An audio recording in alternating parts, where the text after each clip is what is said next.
എല്ലാവർക്കും മഹാലക്ഷ്മി സീരിയലിൻ്റെ latest episode റിവ്യൂയിലേക്ക് സ്വാഗതം. എല്ലാവരും ചാനലിന് സബ്സ്ക്രൈബ് ചെയ്ത് സപ്പോർട്ട് ചെയ്യണേ. അങ്ങനെ മഹാലക്ഷ്മി ആണെങ്കിൽ തോമസ് വൈദ്യൻ്റെ അടുത്ത് പോയേക്കുവാണ് മെഡിസിനൊക്കെ വാങ്ങിക്കാൻ വേണ്ടി. പക്ഷേ വീട്ടിലെല്ലാവരും പ്രതീക്ഷിച്ചിരിക്കുന്നത് മഹാലക്ഷ്മി സാഗറിനോട് ഒളിച്ചോടി പോയെന്നും പറഞ്ഞ് എല്ലാവരും ഹാപ്പി ആയിട്ടിരിക്കുവാണ്. കരുണയും ഉണ്ണിയും മഞ്ജുവും ദുർഗയും എല്ലാവരും വളരെ ഹാപ്പിയാണ്. പ്രതാപനും മുത്തശ്ശിയാണെങ്കിൽ മോഹിനിയോട് പറയുന്നുണ്ട്, നിൻ്റെ മോള് പോയി, അവൾ ഇനിയും വരത്തില്ല എന്നൊക്കെ പറയുന്നുണ്ട്. അപ്പം മോഹിനി പറയുന്നുണ്ട്, എൻ്റെ മോൾ എന്താണല്ലോ ആരുടെ കൂടെയും പോകത്തില്ല, അവൾക്കൊരു ഹസ്ബൻഡേ ഉള്ളൂ, ഒരാളുടെ കൂടെ അവൾ പോകത്തുള്ളൂ, അത് കണ്ണൻ്റെ കൂടാണ്, അവൾക്ക് വേറൊരു ജീവിതമില്ല എന്നൊക്കെ മോഹിനി പറയുന്നുണ്ട്. പക്ഷെ മോഹിനി ഫോൺ എടുത്ത് വിളിക്കുമ്പോൾ മഹാലക്ഷ്മിയെ കിട്ടുന്നില്ല. അതിൻ്റെ ഒരു ചെറിയ ടെൻഷൻ മോഹിനിക്കും ഉണ്ട്. അങ്ങനെ പ്രതാപനും മുത്തശ്ശി എല്ലാം സാഗറിൻ്റെ കൂടെ പോയെന്നും പറഞ്ഞ് ഇരിക്കുവാണ്, രക്ഷപ്പെട്ടെന്നും പറഞ്ഞ്. മഞ്ജുവും ദുർഗയും ഉണ്ണിയും കരുണയെല്ലാം ഭയങ്കര അവർ പ്രതീക്ഷിച്ചിരിക്കുവാണ്. സാഗറും മഹാലക്ഷ്മിയും കൂടെ കല്യാണമൊക്കെ കഴിഞ്ഞ് ഇങ്ങനെ വരുന്ന സീനൊക്കെ പ്രതീക്ഷിച്ചിരിക്കുവാണ്. ദുർഗയും കരുണയും കൂടെ ആണെങ്കിൽ പൂജാമുറി കയറിയിരുന്ന് മഹാലക്ഷ്മിയുടെ അയ്യപ്പ വിഗ്രഹത്തിനോട് പ്രാർത്ഥിക്കുവാണ്. ഭഗവാനെ, അവൾ പ്രാർത്ഥിക്കുന്നത് മാത്രം കേൾക്കല്ലേ, അവളുടെ ഏറ്റവും വലിയ ആഗ്രഹമല്ലേ ഒരു കുഞ്ഞ് വേണമെന്നത് സാധിച്ചു കൊടുക്കണേ, അവൾ ഇനി തിരിച്ച് വരല്ലേ എന്നൊക്കെ പറഞ്ഞ് പ്രാർത്ഥിച്ചുകൊണ്ടിരിക്കുക. ദുർഗയാണെങ്കിൽ ഒരുപാട് നേർച്ചയൊക്കെ നേരുന്നുണ്ട്, ഭഗവാൻ ഒരു സ്വർണ്ണമാലയൊക്കെ നേരുന്നുണ്ട് തിരിച്ചു വരാതിരിക്കാൻ വേണ്ടി. അപ്പം എല്ലാവരും ഭയങ്കര ചർച്ചയിലാണ്. അപ്പം മഞ്ജു ഉണ്ണിയും കൂടെ പറയുവാണ്, എന്താണെങ്കിലും തിരിച്ചു വരുന്ന ലക്ഷണമില്ല, സാഗറിൻ്റെ കൂടെ പോയി കാണും, ഈ ഇങ്ങനൊരു കിഴങ്ങനായതുകൊണ്ട് ചിലപ്പോൾ തിരിച്ചു വന്നാൽ ചിലപ്പോൾ അയാൾ എന്തെങ്കിലും നുണക്കെന്ന് പറഞ്ഞാൽ വിശ്വസിക്കുമായിരിക്കും, കാരണം ഇങ്ങനൊരു കിഴങ്ങനാണല്ലോ എന്നൊക്കെ ഉണ്ണി പറയുവാണ്. കണ്ണനെ എല്ലാവരും കൂടെ പിരികേറ്റി കണ്ണനാണ് റൂമിൽ പോയി ഇരിക്കുവാണ്. മഹാലക്ഷ്മി ആണെങ്കിൽ തിരിച്ചു വരുന്ന വഴി കണ്ണനെ വിളിക്കുന്നുണ്ട്, പക്ഷേ കണ്ണൻ്റെ ഫോണ് സ്വിച്ച് ഓഫ് ആണ്. അപ്പോൾ മഹാലക്ഷ്മിക്കും ചെറിയ ടെൻഷൻ ഉണ്ട്. അങ്ങനെ മഹാലക്ഷ്മി ഇവർ ഇങ്ങനെ വരല്ലേന്ന് പ്രാർത്ഥിച്ചുകൊണ്ടിരിക്കുവാണ്.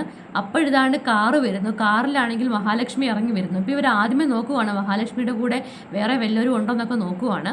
ഇതിനിടയിൽ മേഘനും അറിഞ്ഞു മഹാലക്ഷ്മി പോയ കാര്യം.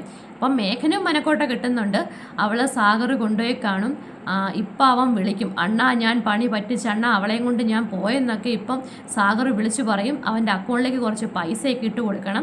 മഹാലക്ഷ്മി ഇവിടെ മഹാലക്ഷ്മിയായിട്ട് ജീവിച്ച പെണ്ണല്ലേ, അപ്പോൾ അവളെ പോറ്റാൻ പൈസയൊക്കെ വേണം, അതുകൊണ്ട് എങ്ങനെയാണെങ്കിലും അവന് കുറച്ച് പൈസയൊക്കെ ഇട്ട് കൊടുക്കണം, അവൻ പോയി ജീവിക്കട്ടെ, എന്നിട്ട് അവൾക്കൊരു കുഞ്ഞിനെയും കൂടെ കൊടുക്കട്ടെ, എന്നിട്ട് കുറച്ച് നാൾ കഴിയുമ്പോൾ ഞാനൊരു വിസിറ്റിംഗ് നടത്തും അവരുടെ ഹൗസിൽ, എന്നിട്ട് ഞാൻ പറയും നീ തപ്പി നടന്ന കണ്ണൻ്റെ അമ്മാവൻ്റെ മോൻ മേഘനാടി ഞാനെന്ന് പറയുമെന്നൊക്കെ പറഞ്ഞ് മേഘനും അവിടെ ഹാപ്പി ആയിട്ടിരിക്കുവാണ്.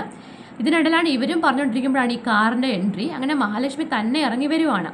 വരുമ്പോൾ ഇവർ നോക്കുന്നുണ്ട് പുറകെ ആരെങ്കിലും ഉണ്ടോ എന്ന്. ഇവരെ ഞെട്ടിച്ചുകൊണ്ട് ആരുമില്ല. അങ്ങനെ കയറി വന്നപ്പോൾ ചോദിക്കുവാണ്, നീ എവിടെ പോയതാണ് ഇത്രയും നേരം ചോദിക്കുക ദുർഗ. അപ്പോൾ പറയുവാണ്, ഞാൻ തോമസ് വൈദ്യൻ്റെ അടുത്ത് പോയിന്ന്, നിന്നെ വിളിച്ചിട്ട് കിട്ടുന്നില്ലായിരുന്നല്ലോ, അത് ഫോൺ എൻ്റെ ഓഫായിരുന്നു മഹി പറയുക. അപ്പം പറയുന്നു, ഞാൻ കണ്ണട്ടനെ തിരിച്ചു വിളിച്ചെന്ന് പറയുക. അപ്പം പറയുന്നു, കണ്ണൻ്റെ ഫോൺ സ്വിച്ച് ഓഫ് ആണെന്ന് പറഞ്ഞു മഹാലക്ഷ്മി പറയുക. അപ്പം പറയുന്നുണ്ട് കണ്ണൻ ഭയങ്കര ദേഷ്യത്തിലാണ്.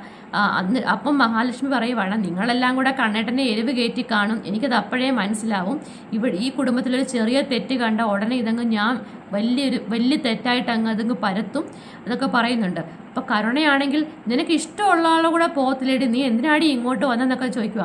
നീ ഇപ്പോൾ എൻ്റെ വീട്ടിൽ നീ ഇങ്ങനെ ചെയ്തെങ്കിൽ നിൻ്റെ അടിച്ച് കർണം പൊട്ടിച്ചേനെന്നൊക്കെ പറയുക. അപ്പോൾ മഹാലക്ഷ്മി പറയുവാണ്, ഇനി നീ എൻ്റെ നേരെ കൈ പൊങ്ങിയാൽ നിനക്ക് തിരിച്ച് ഞാൻ തരുവാടി, അതുകൊണ്ട് നീ കൂടുതലൊന്നും കളിക്കാൻ നിൽക്കണ്ട എന്ന് പറയുവാണ് മഹാലക്ഷ്മി. എന്നിട്ട് എല്ലാവരോടും പറയുവാണ്, എനിക്ക് ആരെയും ബോധിപ്പിക്കേണ്ട ആവശ്യമില്ല, എനിക്ക് എൻ്റെ കണ്ണേട്ടനെ മാത്രം ബോധിപ്പിച്ചാൽ മതി, നിങ്ങളെ ആരെയും ബോധിപ്പിക്കേണ്ട ആവശ്യമില്ലെന്ന് മഹാലക്ഷ്മി തറപ്പിച്ച് പറയുവാണ്. അങ്ങനെ മഹാലക്ഷ്മി ഇവരോടൊക്കെ സംസാരിച്ച് നല്ലതായിട്ട് തിരിച്ചു പറഞ്ഞു, എനിക്കിഷ്ടമുള്ള പോലെ ഞാൻ ചെയ്യും, കണ്ണട്ടനെ മാത്രം എനിക്ക് ബോധിപ്പിച്ചാൽ മതി, നിങ്ങളൊക്കെ നിങ്ങളുടെ പണി നോക്കാൻ എന്നൊക്കെ പറഞ്ഞിട്ട് മഹാലക്ഷ്മി മുകളിലോട്ട് കയറിപ്പോവാണ്. മുകളിലോട്ട് കയറിപ്പോകുമ്പോൾ ദുർഗയ്ക്കും കരുണയ്ക്കൊന്നും സഹിക്കാൻ വയ്യ, കാര്യം അവരൊരിക്കലും പ്രതീക്ഷിച്ചില്ല തിരിച്ചു വരുമെന്നേ. അവർ സാഗറിനെ വിളിച്ചു നോക്കിയപ്പോൾ സാഗറിൻ്റെ ഫോണ് കിട്ടുന്നില്ല. അങ്ങനെ പോകുമെന്ന് ഇവരെല്ലാം പറഞ്ഞുകൊണ്ടിരുന്നതാണ്. പക്ഷേ മഹാലക്ഷ്മി തിരിച്ചു വന്നു. അങ്ങനെ ദുർഗയാണെങ്കിൽ ദേഷ്യമോ സങ്കടമോ കരച്ചിലോ ഒക്കെ വരുവാണ്, ഇനി എന്തോ ചെയ്യുമെന്ന് ഓർത്തോണ്ടിരിക്കുക.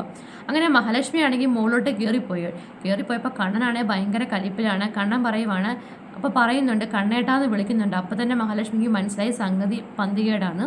കണ്ണൻ പറയുവാണ്, എനിക്ക് എൻ്റെ ഭാര്യയെ ഞാൻ എപ്പോൾ ഫോൺ വിളിച്ചാലും കിട്ടണം. അപ്പോൾ പറയുന്നുണ്ട് കണ്ണേട്ട എൻ്റെ ഇതൊക്കെ ഓഫായി പോയി എന്നൊക്കെ പറയുന്നുണ്ട്. പക്ഷേ അതൊന്നും കണ്ണൻ കേൾക്കുന്നില്ല. കണ്ണൻ അങ്ങ് ദേഷ്യപ്പെട്ട് വാതിൽ അടയ്ക്കുവാണ്. അപ്പം മഹാലക്ഷ്മിയാണ് പുറത്ത് നിന്ന് കരയുവാണ്. അപ്പം നാളത്തെ എപ്പിസോഡിനടുത്ത് കാണിക്കുന്നത് കണ്ണനെ കൺവിൻസ് ചെയ്തിട്ടുണ്ട് മഹാലക്ഷ്മി കാര്യങ്ങളൊക്കെ പറഞ്ഞ്. പക്ഷേ ബാക്കിയുള്ളവരെല്ലാം ആദ്യം ഇട്ടങ്ങ് കുത്തുവാണ്, ഇവളെ വിശ്വസിക്കല്ല, ഇവളെ എവിടെ പോയെന്ന് അറിയത്തില്ലല്ലോ, ഇവള് പറയുന്നതൊക്കെ കള്ളത്തരമാണെന്നൊക്കെ പറയുന്നുണ്ട്. പക്ഷേ കണ്ണൻ അതിനെയൊക്കെ ഇനിയൊരു സംസാരം വേണ്ടെന്നും പറഞ്ഞ് എതിർക്കുന്നുണ്ട്.